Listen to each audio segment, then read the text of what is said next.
Hey everyone, it's finally Friday, and that's very exciting because I'm on Facebook answering your questions for you, and I'm about to go to this YouTube happy hour thing from 4 to 6. Sounds cool. They have a new location over like in the marina, and so I'm gonna go hang out. And then tomorrow, I'm gonna collaborate with Courtney Pants. So if you have questions that you would like me to ask her, or you want to know things about me and you want her to ask me questions, then let me know. Leave comments. And stay tuned for my journal topic at the end.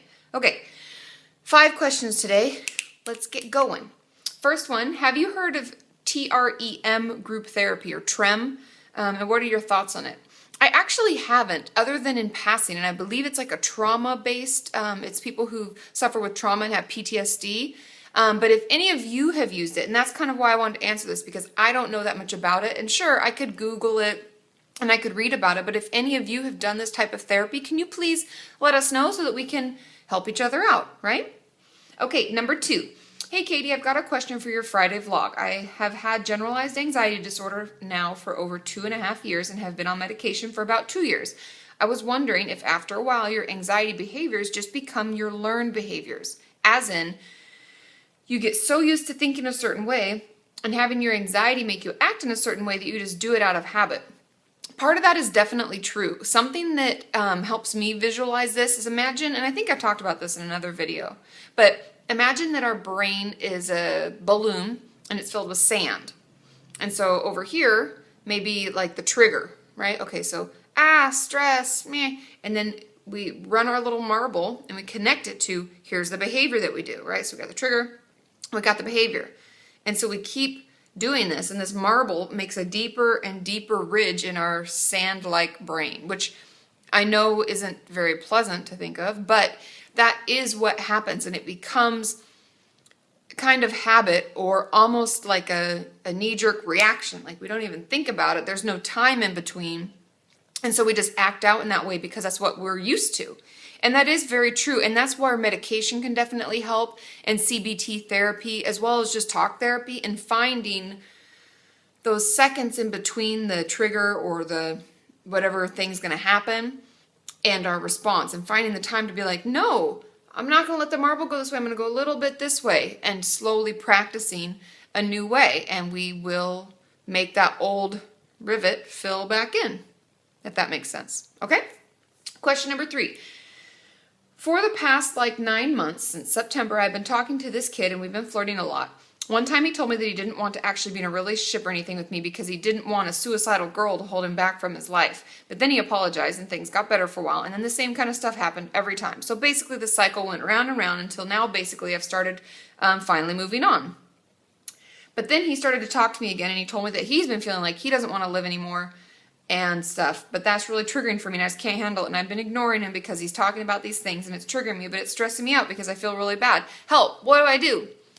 And I actually picked this question because I get a lot of relationship questions, and I know that I am older, and I know that I just got married and I've found someone that, I want to be with for the rest of my life, and he's a nice fit and everything is so wonderful, but I've been there. I've been your age before.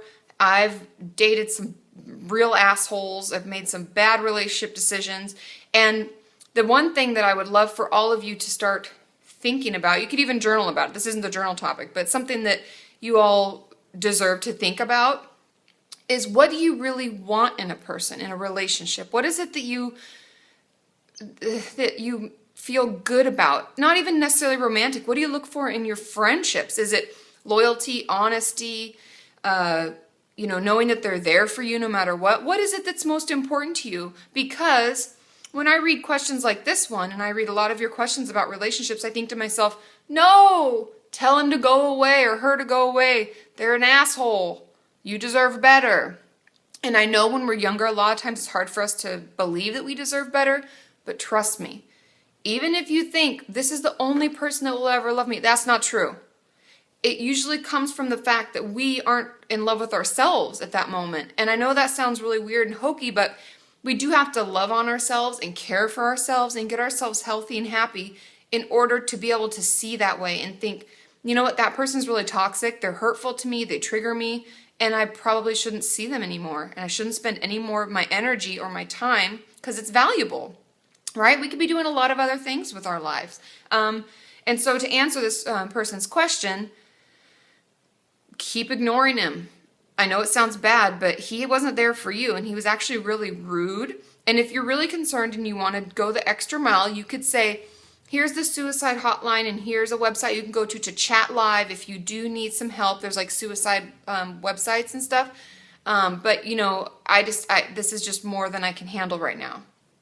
That's okay. He hasn't really been very nice, and he doesn't really deserve your energy. Okay? Trust me, you're worth it, okay? Question number 4. Is there a way to get a diagnosis without seeing a professional? No. I know that I could try to make it nicer and be like, but maybe. No, you can't. Because there are things that you're going to think you see in yourself just because you're hearing it and you're like, yeah, I do that sometimes. But you need to be trained in it like we are as professionals. You need to know how often does this have to happen and for how long, and what does it actually look like and talk like, and what are we looking for? What are the diagnostic criteria? You have to see a professional. Sorry. Okay, number 5. How do I cope with going to therapy only once every 3 weeks? I don't think it's my therapist that's choosing how often I go. I think it's actually my mom. I've mentioned it to my therapist, but she won't let me go more, and I've also just started treatment, so none of this makes any sense. That doesn't make any sense. I would see if there are groups in your area that you could join. That's often a way that I will, like let's say one of my clients can't afford it. We'll try to do one therapy session, and then next week they'll do group, and then we'll do another therapy session so that we're breaking it up a little bit. I would look into different groups.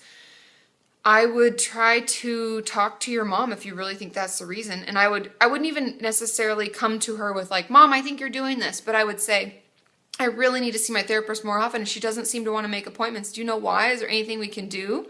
And see if we can persuade her. Because if it is her, then she might be able to call your therapist and be like, oh, okay, every 2 weeks or something. Because every 3 weeks is really, really too sparse. Okay? I hope that helps. And now, journal topic of the day. And I thought this was a really cool one, so I'm excited, and I'm going to do this one myself. So, what are 10 things that you would like to tell your future self now?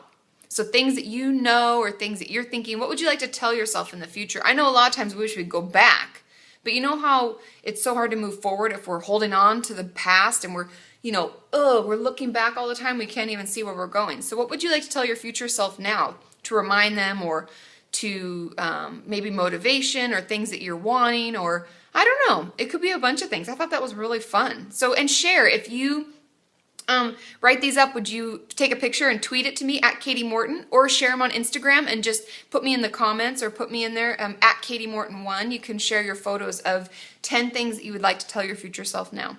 Have a wonderful weekend, everybody. I love you all. Enjoy your time. Take good care of yourself. Love on yourself a little bit this weekend, and I will see you all on Monday. Bye.